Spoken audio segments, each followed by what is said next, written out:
మొగానంద్ సాగర్ గారు, మొత్తానికి అయితే స్టోరీ అయితే కానీ చాలా పగడబందీగా అలుగుతున్నారట. చెవిరెడ్డి భాస్కర్ రెడ్డి గారు చాలా కష్టపడి చాలా అతి తక్కువ కాలంలోనే ఈ రకంగా సంపాదించి రియల్ ఎస్టేట్లో కష్టపడి పెట్టుబడులు పెట్టి ఈయన కష్టాన్ని గుర్తించి 2 నెలల్లోనే 6 కోట్ల రూపాయలది అరబిందో అనే అమాయకపు ఒక కంపెనీ 26 కోట్లకు కొన్నదట.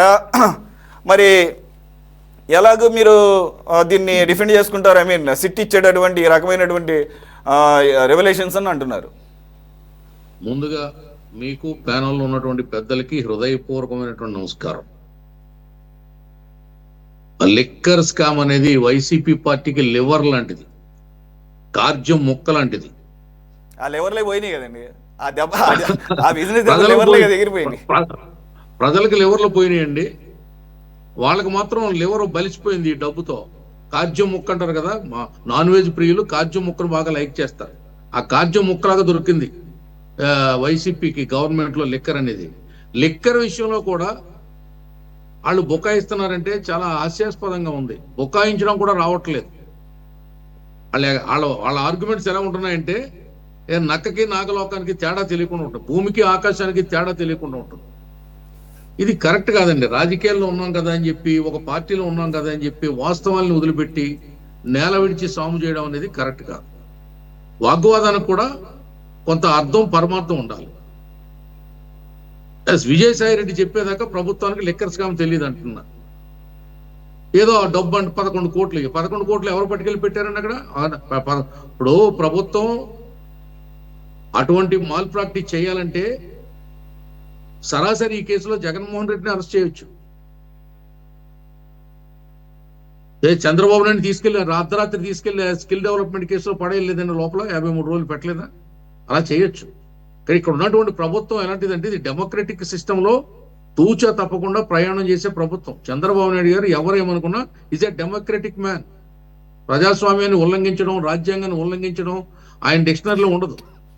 అటువంటి ఉల్లంఘనలతోటి 5 ఏళ్లు మీరు విధ్వంసం సృష్టించారు కాబట్టి మీ ప్రభుత్వం ఇటువంటి అవినీతి భాగవతంతో బయటకు వస్తుంది. మేమేమి భాగవతం ఆడట్లేదు, వీధి భాగవతం మేము రక్తి కట్టించట్లేదు. ఇదేంటండి, మీరు ఏమన్నా వైసీపీ నాయకులు ఏమన్నా మహర్షుల, యోగీశ్వర్ల, సాధువుల, సంతుల, అవధూతల, సిద్ధుల? వాళ్ళకి అవినీతి తెలియదా? వాళ్ళు పునీతుల, పులికడిగిన ముత్యాల? వాళ్ళు ఏమన్నా? ఒక్కొక్కరి చరిత్ర కూడా ఎంత అవినీతిమైన చరిత్ర అంటే ఆ పార్టీలో ఉన్న లీడర్స్ది. వాళ్ళ కొడుకులది కూడా చూసుకోండి. పేరు నాని కొడుకుని చూసుకోండి. అక్కడ ఇంకొక మంత్రి ఉన్నాడు విజయవాడలో, పేరు మర్చిపోయాను. అదే చంద్రబాబు నాయుడు గారి ఇంటి మీద మారణాయుధాలతో కార్లు కాన్వాయ్ వేసుకుని వెళ్ళారు కదండి, జోగి రమేష్. జోగి రమేష్ చూసుకోండి. ఇప్పుడు చెవిరెడ్డి కొడుకుని చూసుకోండి.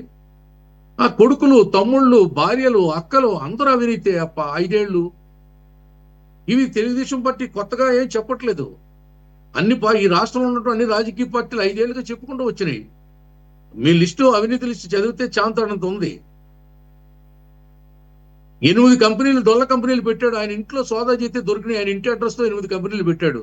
ఏమిటా కంపెనీలు? ఎందుకు పెట్టారో కంపెనీలు? ఎప్పుడు పెట్టారో కంపెనీలు? అవి ఎక్కడన్నా చెత్త కుప్పలో దొరికినాయా? ఆ డీటెయిల్స్ ఏమన్నా? వాళ్ళ ఇంట్లో సోదాలు చేస్తే దొరికినాయి.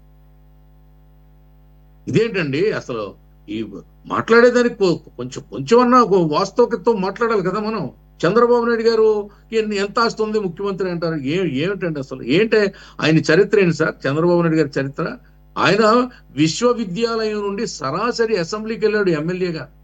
2 సంవత్సరాలు తిరగకుండా మంత్రి అయ్యాడు, సినిమాటోగ్రఫీ మంత్రి అయ్యాడు. ఆ మంత్రి పదవితో ఎన్టీఆర్ గారికి అల్లుడయ్యాడు. ఆ తర్వాత తెలుగుదేశం పట్ల కీలక నాయకుడు అయ్యాడు.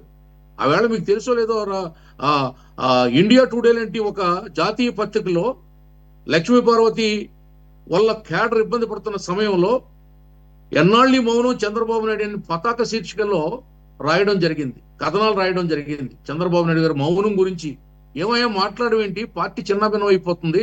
లక్ష్మీ పార్వతి అనే ఒక దుష్టశక్తి ఎన్టీ రామారావుని కబ్జా చేసి పార్టీని నాశనం చేస్తుంది, నువ్వు మాట్లాడవేంటి, నోరిపోవేంటి అని ఆ ఇండియా టుడే కథనం రాస్తే అప్పుడు క్యాడర్ అంతా నాయకత్వం మార్చుకుని తెలుగుదేశం పార్టీని కాపాడుకుంది. అటువంటి నాయకుడు చంద్రబాబు నాయుడు.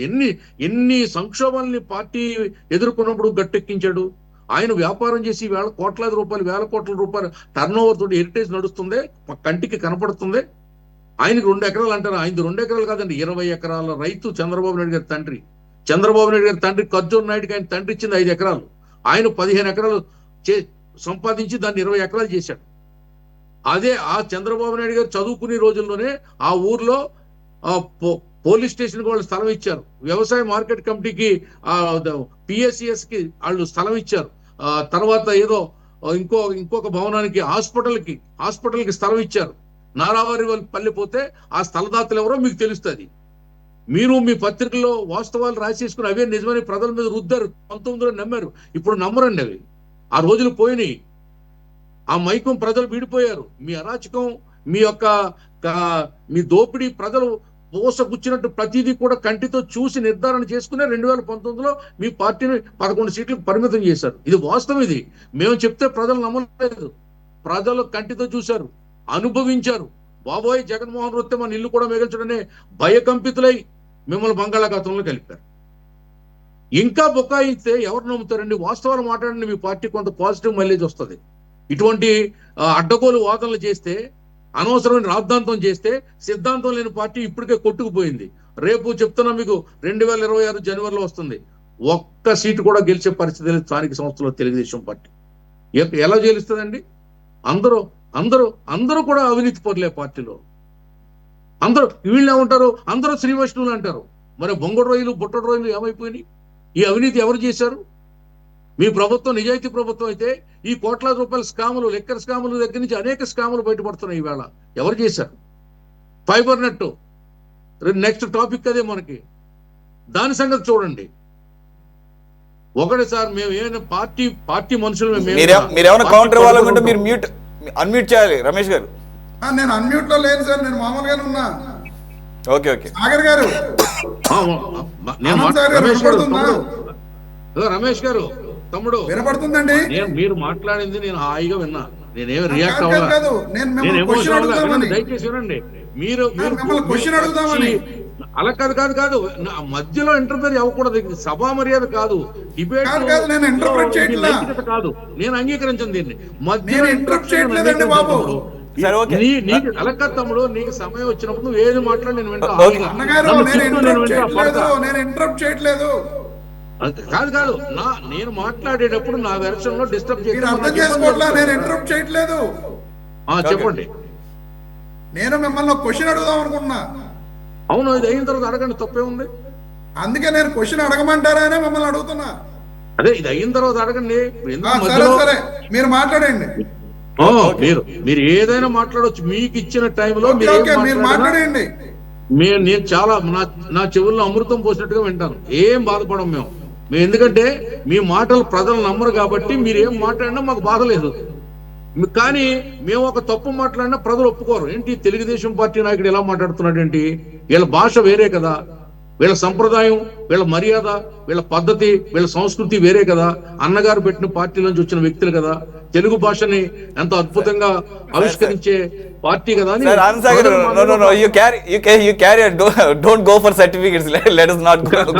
చెప్తున్నాను అంటే భాష ఇప్పుడు ఆ పార్టీకి సిద్ధాంతంతో పాటు భాషా వైకల్యం కూడా ఉందండి.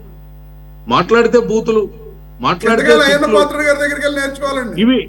కాబట్టి ఈ అవినీతితో పాటు అనవసరమైనటువంటి రాద్ధాంతం, ప్రజలు వినలేనటువంటి భాషా ప్రయోగం, భూతు పురాణం ఆ పార్టీ వంట పట్టించుకుని ఎదురుదాడి చేయడమే ఏకైక లక్ష్యంగా పెట్టుకుంది. ప్రభుత్వం సిట్ వేసింది, సిట్ లో విషయాలు బయటకు వస్తున్నాయి. దర్యాప్తులో వచ్చే విషయాలు కూడా మీరు కాదంటే ఎలాగా? మీరు సిట్లో ఏ సిట్ లోనన్నా మీరు ఎక్కడన్నా డబ్బు పట్టుకున్నారా? సిటీ స్కిల్ డెవలప్మెంట్ కేసులో డబ్బులు పట్టుకున్నారా? మీరు ₹1 పట్టుకున్నారా? ఎవిడెన్స్ చూపించారా? దేనికైనా ప్రాథమిక ఆధారం ఏమన్నా చూపించగలిగారా? లేదే. ఎలా ఇప్పుడు సిట్టు ఎన్ని పట్టుకున్నారు? ఎన్ని ఆధారాలు ఉన్నాయి ఈ కేసులో? మీరు ఇందాక అన్నట్టుగానే రమేష్ గారు, మీరు ఇందాక ప్రస్తావించినట్టుగానే ఆనంద్ సాగర్ గారు ఓకే. అయితే నా వైపు నుంచి మరి అన్ని ఆధారాలు ఉన్నప్పుడే ఉన్న ఈ కేసులోనే ఇప్పటి వరకు కింగ్ పిన్ అని లేకపోతే ఫైనల్ బెనిఫిషియరీ అని చెప్పేసి అంతిమ లబ్ధిదారు అని చెప్పేసి ఆయన జోలికి ఇప్పటి వరకు పోలేదు, సంవత్సరం దాటిపోయింది. మరి ఏమి ఆధారాలు లేని అని చెప్పేసి చంద్రబాబు నాయుడు గారి స్కిల్ స్కామ్లోని 53 రోజులు 54 రోజులు ఎలా పెట్టగలిగారు అని అంటే మీరేం చెప్తారు? అంటే మీ చేతకాయింతనమా లేకపోతే మా చేతకాంతనం కాదండి, అది ప్రభుత్వం అనే అధికార మదంతో వాళ్ళు మమ్మల్ని లోపల పెట్టగలిగారు. చంద్రబాబు నాయుడు గారు కేవలం కక్షపూరితమైన కుట్రపూరితమైనటువంటి అక్రమ అరెస్ట్ అది. అందుకే లక్షలాది మంది హైదరాబాదు తెలంగాణ నగర రాష్ట్రంలో కూడా లక్షలాది మంది రోడ్డెక్కి ఐటీ ఉద్యోగులు అది అక్రమం అని నినదించారు, నినాదం చేశారు, దాన్ని ఖండించారు. అంటే ఏ ముఖ్యమంత్రికి కూడా ఇప్పుడు ఆనంద్ సాగర్ గారు మీరు తెలుగుదేశం పార్టీ అధికార ప్రతినిధితో పాటు మీరు సీనియర్ అడ్వకేట్ కూడా, so you are a legal professional. అంటే అక్రమ అరెస్టుల్లో ఆఖరికి న్యాయస్థానాలు కూడా భాగమైనట్టుగా భావించాలన్నమాట. అయితే నేను అనకూడదు కానీ మీరు అన్నదాన్ని నేను అంగీకరిస్తాను.